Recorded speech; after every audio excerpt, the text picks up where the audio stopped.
السلام علیکم ورحمۃ اللہ وبرکاتہ۔ امید ہے کہ آپ تمام حضرات خیر و عافیت سے ہوں گے۔ اللہ تعالیٰ ایسے ہی عافیت کے ساتھ رکھے۔ آپ تمام حضرات کی خدمت میں ایک اور ویڈیو لے کر حاضر ہوا ہوں۔ آپ نے تھمبنیل میں پڑھ ہی لیا ہوگا کس موضوع پر یہ ویڈیو ہے۔ اب اس ویڈیو کو شروع کرتے ہیں۔ الحمد للہ نحمده ونستعینه ونستغفره ونؤمن به ونتوکل علیہ ونعوذ باللہ من شرور انفسنا ومن سیئات اعمالنا ونعوذ باللہ من شرور انفسنا ومن سیئات اعمالنا ونعوذ باللہ من شرور انفسنا ومن سیئات اعمالنا من يهده الله فلا مضل له ومن يضلله فلا هادي له ونشهد ان لا اله الا الله وحده لا شريك له ونشهد ان سيدنا ومولانا محمدا عبده ورسوله صلی اللہ علیہ وعلا آلہ واصحابہ وبارک وسلم تسلیما کثیرا کثیرا اما بعد فاعوذ باللہ من الشیطان الرجیم بسم اللہ الرحمن الرحیم والمؤمنون والمؤمنات بعضهم اولیاء بعض یأمرون بالمعروف وینہون عن المنکر ویقیمون الصلاة ویؤتون الزکاة ویطیعون اللہ ورسولہ اولئک سیرحمهم اللہ ان اللہ عزیز حکیم۔ صدق اللہ العظیم۔ قابل احترام مائیں، بہنیں اور بیٹیاں اور ہماری بہوئیں اور بچیاں، ہر انسان کو اللہ تعالیٰ نے پیدا کیا ہے واپس بلانے کے لیے، کہ واپس آنا ہے، اس لیے اللہ نے پیدا کیا ہم۔ اگر ہمیں واپس بلانا نہ ہوتا تو اللہ پیدا ہی نہیں کرتا۔ اس لیے ہر آدمی کو دنیا سے جانا ہے، یہ بات طے ہے۔ کوئی یہ نہیں کہہ سکتا کہ میں جوان ہوں، میں اور جیوں گی، میں بہت اسمارٹ ہوں، میرے اندر بہت طاقت ہے، نہ، کہ ہر آدمی کا ایک وقت آنا ہے اور اس وقت پر اللہ کے پاس جانا ہے اور دنیا میں جو کچھ کیا اس کا حساب چکانا ہے۔ اور یہ حقیقت ہے، اس میں کسی قسم کا کوئی دھوکہ نہیں ہے، دھوکے والی بات ہو کہ تو خالی مولوی لوگ باتیں کرتے ہیں، یہ نہیں۔ موت ایک ایسی حقیقت ہے کہ ہر مذہب والا اسے قبول کرتا ہے۔ ہندو بھی موت کا انکار نہیں کرے گا، عیسائی یہ بھی موت کا انکار نہیں کرے گا، یہودی ہو موت کا انکار کرے گا نہ، مسلمان موت کا انکار نہیں کرے گا، کوئی نبی بھی موت کا انکار نہیں کرے گا۔ ہر آدمی، چھوٹا بڑا، مرد عورت، بادشاہ، بہت بڑی حکومت کا مالک ہے، سب کچھ ہے، لیکن یہ کہ موت آنی ہے، موت آنی ہے۔ حجاج بن یوسف کا جب انتقال کا وقت قریب آیا، ہارون رشید کا انتقال کا وقت قریب آیا، تو علماء نے ان کے جملے لکھے، بڑے بڑے لوگ تھے یہ، کہ حجاج بن یوسف بہت بڑا ظالم تھا کہ لوگوں کو قتل کیا اس نے۔ تو کتابوں میں لکھا ہے کہ اس کا جب انتقال کا وقت قریب آیا تو اس کو ٹھنڈی بہت لگتی تھی، ایسی ٹھنڈی لگ گئی کہ آگ کے اوپر بھی سلا میں تو بھی ٹھنڈک ختم نہ ہو، کانپتا تھا وہ حجاج بن یوسف، کہ اس کو ٹھنڈی بہت لگتی تھی۔ تو اس وقت کے جو علماء تھے انہوں نے کہا کہ بھی یہ تیرا ظلم کا نتیجہ ہے کہ دنیا میں ہی اللہ نے یہ عذاب پکڑ لیا ہے، لیکن اس نے معافی مانگی تھی کہ اللہ، لوگ یہ کہتے ہیں کہ حجاج بن یوسف کو اللہ معاف نہیں کرے گا، لیکن مجھے امید ہے کہ تو مجھے معاف کرے گا، چوک ہوا ہے مجھ سے، میں نے گناہ کیا ہے۔ بعض علماء نے کہا کہ ہو سکتا ہے اس کی وجہ سے اللہ معاف بھی کر دے، اللہ تو اللہ ہے. ہارون رشید کا انتقال کا وقت جب قریب آیا تو اس کی بڑی حکومت تھی ہارون رشید کی. بنو عباس بنو امیہ یہ تو بڑے خاندان گزرے ہیں جنہوں نے حکومتیں کی ہیں. بنو امیہ میں یہ حضرت امیر معاویہ ہے، یزید ہے، یہ سارے کے سارے بنو امیہ میں شمار ہوتے ہیں. حضرت عثمان سے جو چلے ہیں جو لوگ یہ بنو امیہ میں شمار ہوتے ہیں. اور بنو عباس میں یہ حضرت حسن ہے، حسین ہے، حضرت علی ہے، یہ بنو عباس میں شمار ہوتے ہیں. یہ ہارون رشید بنو عباس میں سے تھا. ظاہر کو حکومت کا الٹ پلٹ ہوتا رہتا ہے. تو اس کی بیوی بہت دیندار تھی، ہارون رشید کی بیوی زبیدہ. یہ بہت دینی مزاج تھا اس کا. جب بھی اذان ہوتی تھی تو سارا کام بند کر دیتی تھی. دینی مزاج تھا. حالانکہ بادشاہوں کی بیویوں کا مزاج دینی مزاج نہیں ہوتا. بھئی مال و مدال بہت ہے تو دینی مزاج کہاں سے آئے گا؟ مال جو ہے اگر اس کا صحیح مصرف نہ ہو تو یہ آدمی کو اللہ سے دور کرتا ہے. اللہ کا اور اگر صحیح مصرف ہو اس کا اور اپنے آخرت کو سمجھے تو یہی مال آدمی کو اللہ سے قریب کرتا ہے. ہم نے حرم شریف میں دیکھا. اب حرم شریف کا ایک ویڈیو سامنے آیا اسی سال حج کا. ایک عرب جو ہے وہ آیا اور کئی ریال یا درہموں کے بنڈل لے کر آیا اور وہاں حرم میں ہی کھڑے کھڑے جو ہے وہ لوگوں میں تقسیم کرنا شروع کیا. لوگ آ رہے لوگ لے جا تمہارا حق ہے. تو اس کے پاس مال بہت تھا ہارون رشید کے پاس. اب ظاہری بات ہے کہ جب حکومت آتی ہے آدمی کو تو پھر کچھ نہ کچھ اونچ نیچ ہوتی ہے. بہت خوبصورت بھی تھا. اس کی بیوی زبیدہ یہ ہے زبدہ سے. زبدہ کہتے ہیں مسکے کو، یعنی مسکے جیسی تھی. آج کل ہمارے یہاں بھی زبیدہ بہت ہوتی ہیں لیکن بیچارے کو پتہ نہیں کہ زبیدہ کا کیا مطلب ہے. زبیدہ بھائی کرتی رہتی ہے، مر جاتی ہے بیچاری. اصل یہ ہے زبیدہ یہ زبدہ سے ہے. اور زبدہ کہتے ہیں عربی میں مسکے کو. ہم آج عربی ہوتے ہیں تو بولے بھی مسکا دو، تو یہ ہمارا حسین ہے بولے کہ مسکے کو کیا کہیں گے. میں نے کہا تو زبدہ بولنا، زبدہ رٹتا جانا تو لے آتا ہے وہاں سے.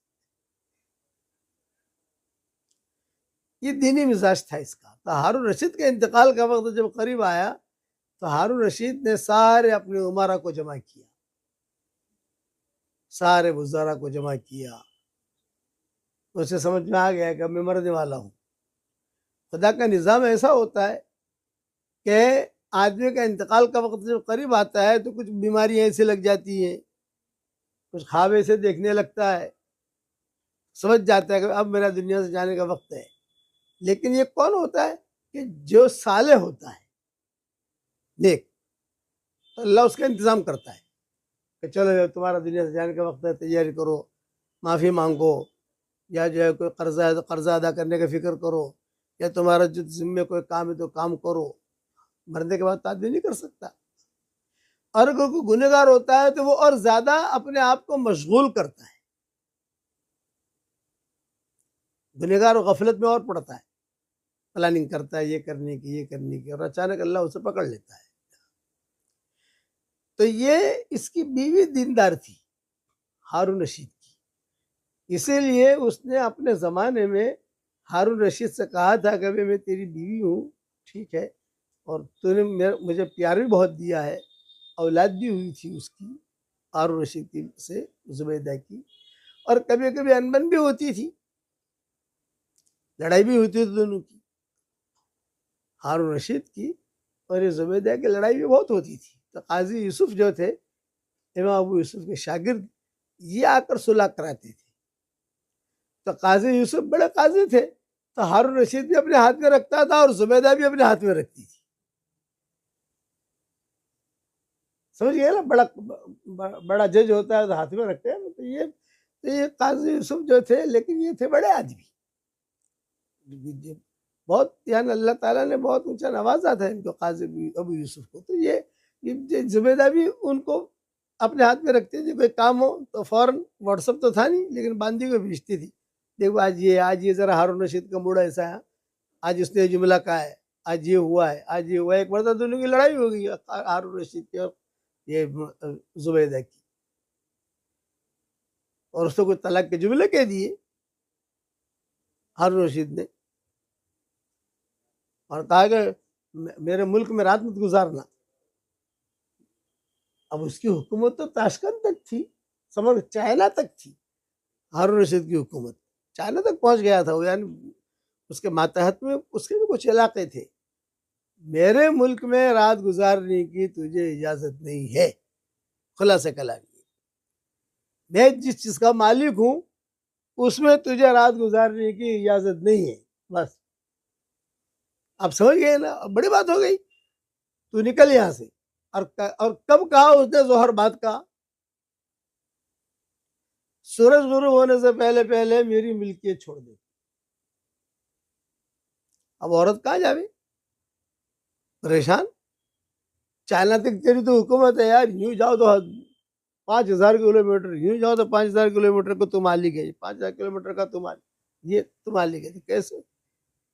تو سارے علماء نے کہا کہ زبیدہ کو طلاق ہو گئی، زبیدہ کو طلاق ہو گئی، زبیدہ کو طلاق ہو گئی۔ زبیدہ نے جب ابو یوسف کو بھیجا، ابو یوسف نے کہا بیٹا تیری طلاق نہیں ہوئی ہے، نہیں ہوگی طلاق، ٹینشن مت لے۔ تو زبیدہ نے کہا کہ حضرت وہ تو آپ کو آ کر جو ہے فیصلہ کرنا پڑے گا، لیکن یہ بھی روٹھا ہوا ہے اور میں بھی روٹھی ہوئی ہوں، دونوں کے کمرے الگ الگ ہو گئے، اور اس نے تو کہا میری ملکیت میں تجھے رات نہیں گزارنی، بس آج سورج غروب جو ہوگا وہ میری ملکیت میں نہیں ہوگا، اب میں کہاں جاؤں، تو ٹینشن مت لے، میں وضو کر کے آتا ہوں، نماز پڑھا کے آتا ہوں۔ تو ظہر کی نماز پڑھانی تھی ان کو، قاضی ابو یوسف کو، اب وہ بیچاری ٹائم دیکھتی تھی کہ اپنے یہاں 1:30 بجے کی نماز ہے، مثال دے رہا ہوں، 1 بجے کی نماز ہے، ارے قاضی صاحب یار آدھا گھنٹہ ہو گیا اب تک آئے نہیں ہے، باندھیوں کو بھیجا، تو انہوں نے کہا میں تھوڑا مشغول ہوں، عصر کی نماز پڑھا کے آؤں گا۔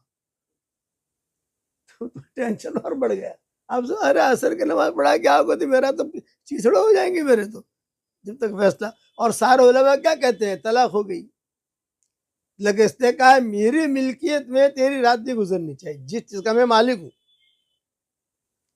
رات نہیں گزرنی چاہیے۔ تو نکل، لڑائی کس بات پر ہوئی تھی وہ بھی کبھی سناؤں گا۔ اس زمانے میں مکانات جو ہوتے تھے وہ مکانات لکڑی کے ہوتے تھے، یہ اپنے یہ مکانات ایسے نہیں، لکڑیاں ہوتی، اس لکڑی کے مکان میں سے کوئی چھپکلی نے جو ہے پیشاب کیا تھا، یہ سمجھا منی ہے جو کسی مرد کے ساتھ سوئی ہے، اور وہ کہہ رہے ہیں کہ یہاں اتنا بڑا محل ہے، کون آئے گا یہاں پر، بدگمانیاں ہوتی ہے نا، وہ چھپکلی یا کوئی چمگاڑڑ جو پھنسے رہتے ہیں، انہوں نے پیشاب کیا یا تھوکا یا کوئی ہوا، وہ بھی گاڑا ہوتا ہے، تو وہ سمجھے گا ارے یہ تو میری بیوی کیسی بھی حیرانی تھی، اس پر غصے میں آ گیا، وہ تحقیق کے پتا چلا کہ وہ چھپکلی تھی اوپر یا چمگاڑڑ تھا، لیکن زبان سے جملہ کہہ چکا تھا، یہ واپس کیسے لے، اور بیوی بہت پسند تھی اس کو، اس کی اولاد بھی تھی۔ تو ہارون رشید، یہ قاضی ابو یوسف جو ہے اللہ ان کے گھر کی رحمت کرے، وہ آئے، وہ جب آئے تو سارے علماء، یعنی علماء کے کیا مطلب ان کے شاگرد، کہ قاضی ابو یوسف کے تو شاگرد تھے سارے کے سارے فتوے دینے والے، وہ سب موجود تھے، اور یہ ہارون رشید کی بیوی بھی بڑھیا بستر اپنا بھی، کہاں جاؤں میں بستر لے کر، وہ جو وہ بھی تیار بیٹھی تھی اپنے کپڑے وپڑے پہن کر، کہیں بھی چلے جاؤں گی میں، اور یہ اب ہارون رشید بھی بیٹھا ہوا تھا۔ قاضی صاحب آئے اور قاضی صاحب نے آ کر کہا کہ بھئی کیا مسئلہ ہے، یہی مسئلہ ہے، ان کا طلاق نہیں ہوگی۔ تو سارے شاگردوں نے کہا کیسے طلاق نہیں ہوگی، یہ رات کہاں گزارے گی، اس نے تو یہ کہا میری ملکیت میں تیری رات نہیں گزرنی چاہیے، اور یہ تو سب زمین کا مالک ہے، بغداد کا مالک ہے، کوفہ کا مالک ہے، بصرہ کا مالک ہے، دمشق کا مالک ہے، اور سورج غروب ہونے میں جو 1 گھنٹہ باقی ہے۔ تو ابو یوسف نے کہا میری مسجد میں رات گزارے گی، مسجد جو ہوتی ہے اللہ کی ہوتی، اس کی نہیں ہوتی، وَأَنَّ الْمَسَاجِدَ لِلَّهِ فَلَا تَدْعُوا مَعَ اللَّهِ أَحَدًا. یہ میں جس مسجد میں نماز پڑھاتا ہوں نا اس مسجد میں رات گزارے گی، کیونکہ یہ مسجد تو اللہ کی ہے، اس کی نہیں ہے. تو سارے علماء جو ہے متفق ہو گئے، ارے ہاں یار دھیان گیا نہیں اس طرف. تب جا کر زبیدہ بچی کہ اب رات گزار سکتی ہے، کوئی بات نہیں. اور سارے کے سارے مسئلے پھر حل ہو گئے، پھر ان کی زندگی گزرنے لگی. دینی مزاج تھا اس کا زبیدہ کا. ان کے قصے بہت آتے ہیں کتابوں میں، ہارون رشید کے اور زبیدہ کے. تو ہارون رشید کا انتقال کا وقت آیا تو زبیدہ نے کہا کہ دیکھ اب تو دنیا سے جا رہا ہے تو کم سے کم کچھ ایسا کام کر کے جا، مر تو رہا ہی ہے تو کچھ ایسا کام کر کے تیری مغفرت ہو جاوے. کمال تو نے بھی کیے. بیوی شوہر کا جتنا عیب جانتی ہے اور شوہر بیوی کا جتنا عیب جانتا ہے تو باہر والا نہیں جانتا. حشر کے میدان میں اگر بیوی کہہ دے اپنے شوہر کے بارے میں کہ میرا شوہر اچھا تھا، امید ہے کہ معاف ہو جائے گی، معافی ہو جائے گی، کہ ساری چالاکیاں جانتی ہے بیوی. اسی طریقے سے شوہر جو ہے بیوی کو چالاکیاں جانتا ہے. تو کہتے حشر کے میدان میں یہ دونوں ایک دوسرے کو کہہ دے وے کہ نہیں میری بیوی بہت اچھی تھی، میرا شوہر بہت اچھا تھا، امید ہے کہ معافی ہو جائے گی اس کی. تو ہارون رشید کی بیوی نے کہا کہ دیکھ دھاندل میں نے بھی دیکھا ہے فلاں خاندان والوں پر تو نے ظلم کیا، فلاں لوگوں کو مروایا. وہ قتل کا آرڈر دیتا تھا نا، کسی کے خلاف اس کے خلاف کوئی بولے یا اس کے خلاف کوئی بات کرے تو قتل کر دو بس، اور کچھ نہیں. تو لوگ ڈرتے تھے. تو ہارون رشید کی بیوی نے کہا کہ اب یہ کام کر، تو جو ہے سب کو بلا کر جو ہے تیری قبر تو دیکھ لے، تیری قبر کیسی ہے. یہ زبیدہ نے کہا. چنانچہ ہارون رشید نے کہا اپنے کارندے جو تھے وہ بھی مجھے کہاں دفن کرو گے آپ لوگ. چائنا کے اندر تو ان کے بادشاہوں کی ترتیب یہ ہوتی ہے کہ وہ جب مرتے ہیں تو اکیلے نہیں مرتے، ان کے ساتھ ان کی بیوی مر جاتی ہے، ان کے بچے بھی مر جاتے ہیں، سارا خاندان مر جاتا ہے، سارا خاندان ایک ساتھ دفن ہوتا ہے. یہ چائنیز کالونی کا نظام تھا. ہماری شریعت میں تو ایسا ہے نہیں، ایک مر گیا تو دوسرا پھر اپنی زندگی گزارتا ہے، اپنے وقت پہ مرتا ہے.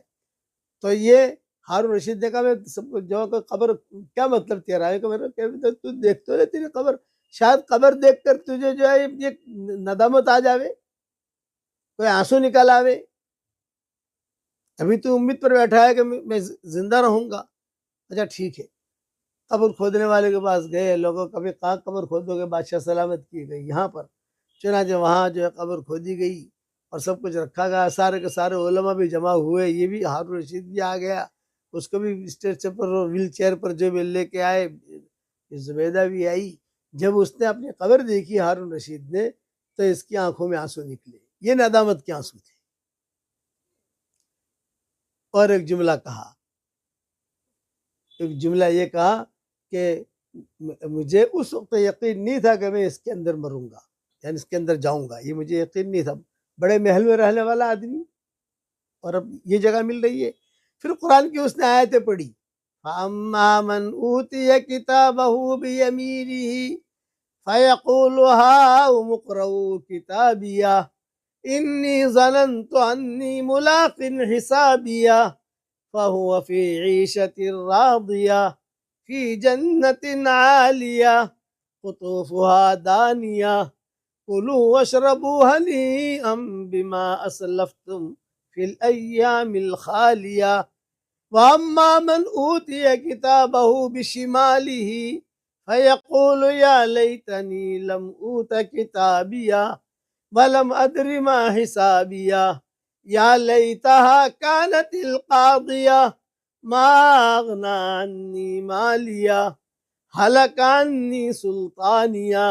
اسے بار بار پڑھتا رہا اس آیت، هَلَكَ عَنِّي سُلْطَانِيَهْ هَلَكَ عَنِّي سُلْطَانِيَهْ هَلَكَ عَنِّي سُلْطَانِيَهْ. اور ہوتا رہا، ہائے میری بادشاہت ہلاک ہو گئی. هَلَكَ عَنِّي سُلْطَانِيَهْ خُذُوهُ فَغُلُّوهُ ثُمَّ الْجَحِيمَ صَلُّوهُ ثُمَّ فِي سِلْسِلَةٍ ذَرْعُهَا 70 ذِرَاعًا فَاسْلُكُوهُ إنه كان لا يؤمن بالله العظيم ولا يحض على طعام المسكين فليس له اليوم هاهنا حميم ولا طعام إلا من غسلين لا يأكله إلا الخاطئون. یہ پوری آیت اس نے پڑھی اور روتا گیا. وہ بھی رو رہا تھا، ہارون رشید بھی رو رہا تھا، زبیدہ بھی رو رہی تھی، بیٹے بھی رو رہے تھے. بیٹیاں تھی نہیں تھی مجھے پتہ نہیں، بیٹے تو تھے، یہ تو ہے کتابوں میں، لیکن بیٹیاں تھی نہیں تو سارے کے سارے منظر جو لوگ وہ رو رہے تھے. اور تو اس پر زبیدہ نے کہا امید ہے کہ تیرے ہی آنسو کی وجہ سے اللہ تجھے معاف کر دے،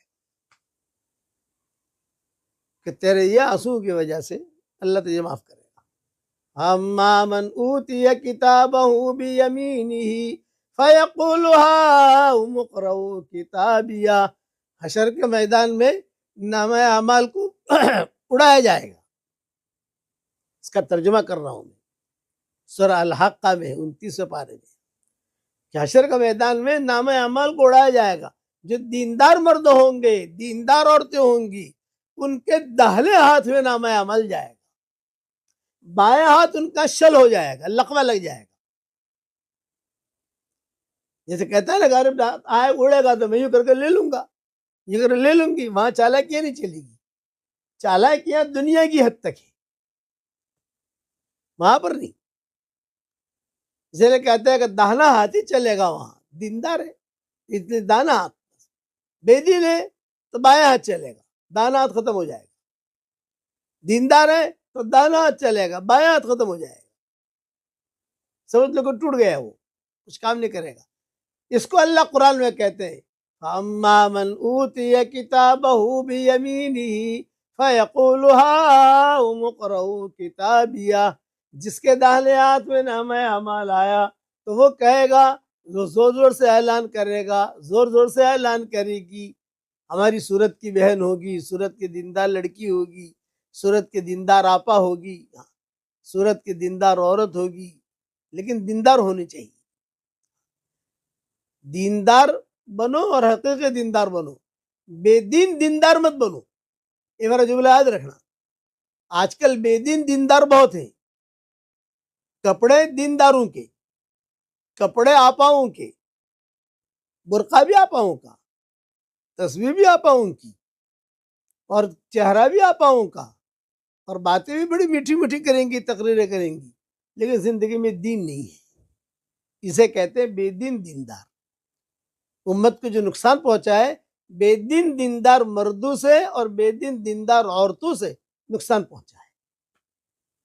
مفتی احمد خان پوری کے پاس رات میں گیا تھا، میں نے یہی بات ان سے کہی، اور میں نے مفتی احمد باڈولی اور ہمارے مولوی اسماعیل چاسی وغیرہ مدرسے میں گیا تھا، ان سے میں نے کی، بہت تعجب کیا انہوں نے. میں نے کہا جتنا نقصان پہنچا ہے امت کے مردوں کو اور عورتوں کو، یہودیوں سے نہیں پہنچا، مشرکین سے نہیں پہنچا،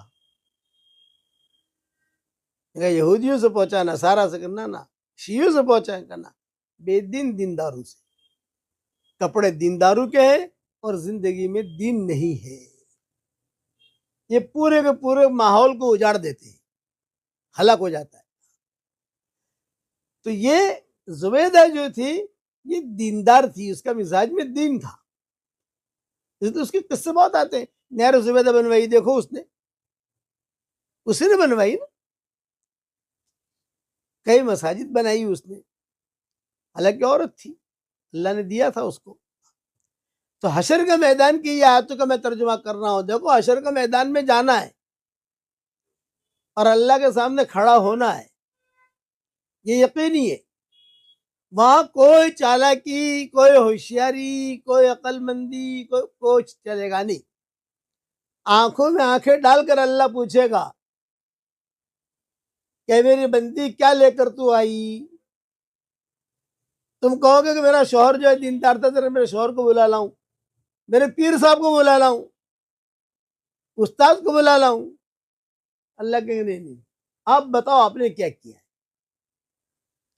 ہر ایک کو پوچھا جائے گا، اور آنکھوں میں آنکھیں ڈال کر اللہ تعالیٰ پوچھیں گے، فرشتے کھڑے ہوں گے.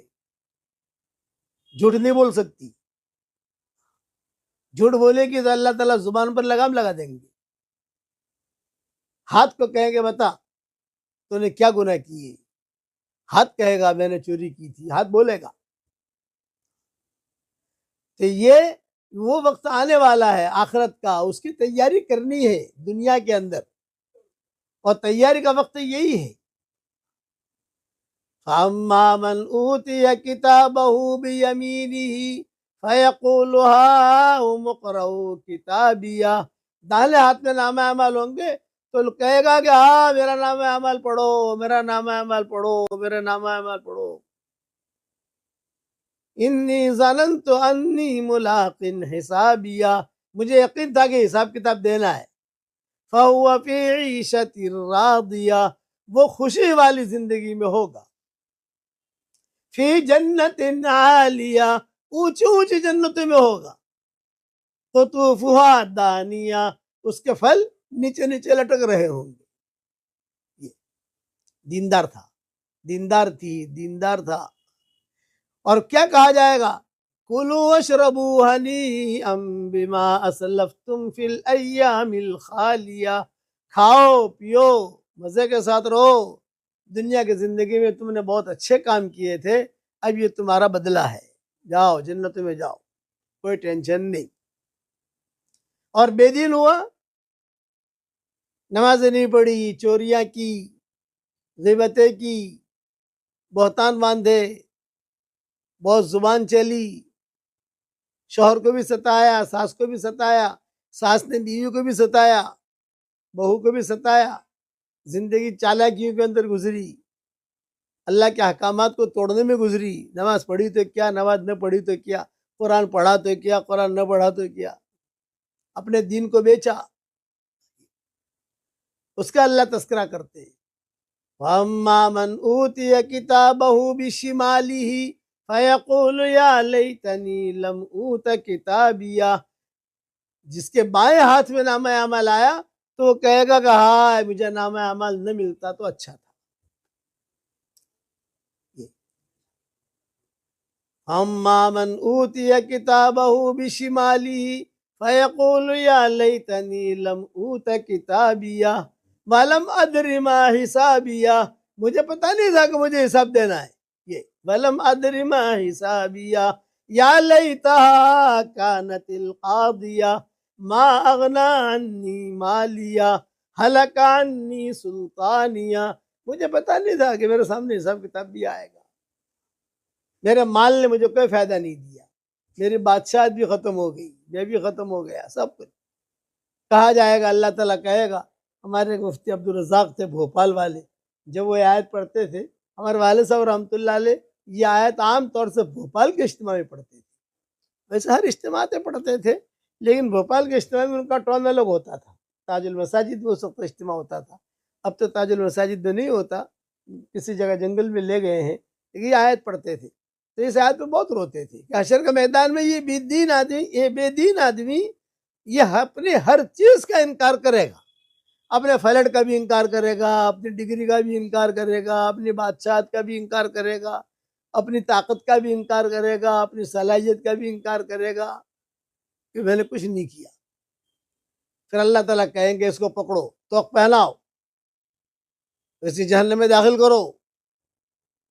ہارون رشید نے یہ آیتیں پڑھی ہیں اپنے مرنے سے پہلے، اپنی قبر دیکھ کر. اس پر جو ہے اس کے جتنے بھی لوگ تھے، حاشیہ جسے کہتے ہیں، یہ سب بہت روئے. زبیدہ بھی بہت روئی. دینی مزاج تھا تو وہ کبھی کبھار بیوی کا مزاج دین کا ہوتا ہے، یہ شوہر کو دین کی طرف ابھارتی ہے، اور کبھی شوہر کا مزاج دین کا ہوتا ہے، یہ بیوی کو دین پہ لاتی. ان کا مزاج بہت دین کا تھا. جب یہ حج پر گئی ہارون رشید کی بیوی زبیدہ تو وہاں دیکھا وہاں پانی کی کمی ہے. وہ بھی آپ کی جیسی زبیدہ تھی، وہ بھی آپ کی جیسی ایک عورت تھی، لیکن اللہ نے کام لیا. امام ابو حنیفہ رحمۃ اللہ علیہ جیل میں تھے تو امام ابو حنیفہ رحمۃ اللہ علیہ نے بادشاہ سے کہا کہ بھی مجھے جو ہے جانا ہے حج کے لیے، مجھے جانا ہے، اور میں سیدھا انشاءاللہ حج میں جاؤں گا، اور حج میں جا کر سیدھا عرفات اور حضور صلی اللہ علیہ وسلم کی زیارت کر کے وہاں سے واپسی میں سیدھا میں جیل میں آؤں گا. امام صاحب نے کہا میں حج کر کے سیدھا جیل میں آؤں گا. تو بادشاہ نے کہا ایک شرط پر بھیجوں گا تمہیں. یہ کہ کیا شرط؟ یہ کہا نہر زبیدہ کے کنارے کنارے کنارے جانا. اتنی لمبی نہر بنائی تھی کہ نہر زبیدہ جو ہے اس کے کنارے کنارے کنارے کنارے کنارے جانا. کہیں دائیں بائیں جاؤ گے تو تمہارے شاگرد بہت ہیں، یہاں بھی شاگرد ہیں، یہاں بھی شاگرد ہیں، وہاں بھی شاگرد ہیں، وہاں بھی شاگرد ہیں. امام صاحب نے کہا جہاں تک مجھے نہر زبیدہ ملے گی میں اسی کو پکڑوں گا. اس کا یعنی وہ پگ ڈنڈی ہو گئی، ایک رستہ ہو گیا. وہ اس کے پہ کرتے کرتے کرتے امام صاحب پہنچتے تھے عرفات میں سیدھے.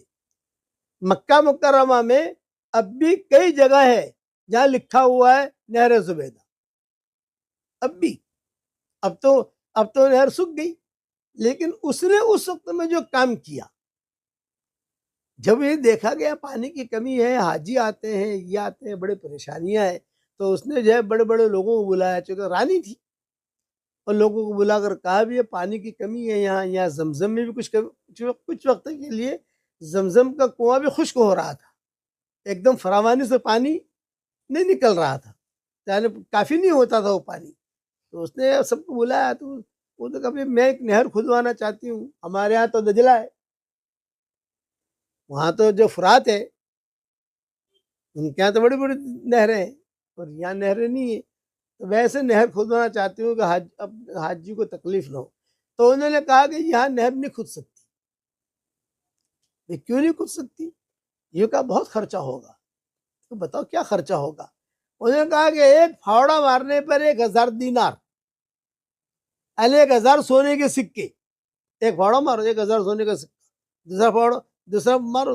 اب اس کو کتنا کھودنا پڑے گا، پہاڑ کو توڑنا پھر نیچے کرنا، تب تو نہر بنے گی.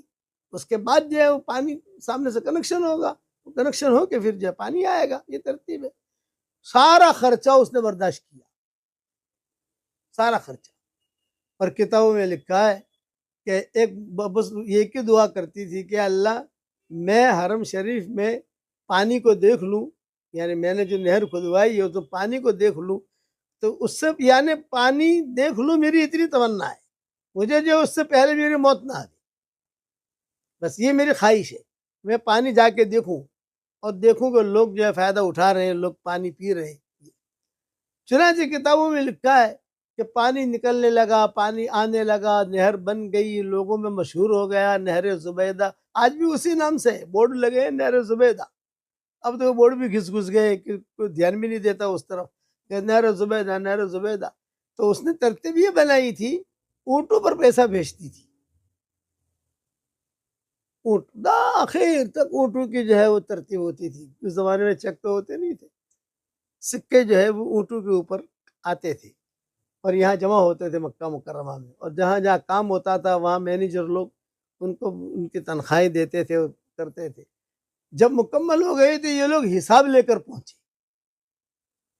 اس زمانے میں حساب کاغذ پہ تو ہوتا نہیں تھا، کاغذ تو عرب میں تھا ہی نہیں، کاغذ کی بہت قلت تھی. اسی وجہ سے قرآن جو ہے کاغذ پہ نہیں لکھا گیا اس دور کے اندر. یہ لکڑیوں پر یا پہاڑوں پر یا جو پتھروں پر یہ قرآن لکھا گیا. کئی چیزیں اب بھی قرآن کی آیتیں کئی ملے گی آپ کو جگہ پر، الگ الگ جگہوں پر پتھروں پر لکھی ہوئی. تو کاغذ تھا نہیں، کاغذ بعد میں وجود میں آیا. دوسرے ملکوں میں کاغذ آ گیا تھا، حجاز میں کاغذ تھا نہیں. تو یہ جو ہے اونٹوں کے اوپر سارا کا سارا حساب کتاب لے کر، کچھ پیسے بچ بھی گئے تھے، اس میں سے جتنے پیسے بھیجے تھے بچ گئے تھے پیسے، سارا لے کر یہ پہنچا زبیدہ کے پاس اور ٹائم لیا کہ ملنا چاہتے ہیں. کہ کیوں آئے؟ یہ کہا حساب کتاب لینے آئے. تو اس کی عادت تھی زبیدہ کی، عصر کی نماز کے بعد اس کے محل کے قریب میں ایک نہر جاتی تھی، تو وہاں اپنے باندیوں کے ساتھ بیٹھتی تھی، اپنے پاؤں نہر میں ڈال کر، اب اس کو قہوہ پینا، دودھ پینا، یا جو باندیاں ہوتی تھی ان کے ساتھ گپ شپ کرنا، یہ اس کی عادت تھی. تو انہیں وقت دیا اور وہاں کا اس جگہ کا وقت دیا، پردہ لگوا دیا. جب وہ حساب کتاب لے کر پہنچے تو اس نے سوال کیا، کیا حساب کتاب لائے ہو آپ؟ یہ کہا آپ نے اتنے پیسے بھیجے، اتنا خرچ ہوا، اتنا بچا، تو واپسی میں وہ پیسہ بچا ہوا لے کر آئے ہیں. تو بولے وہ بچا ہوا پیسہ کتنا ہے؟ تو بوریاں ہیں، بوری میں تھی. بولے وہاں رکھو، باقی کیا ہے، لکھا ہوا کیا ہے تمہارے پاس، یہ کون سا پیسہ کہاں استعمال ہوا؟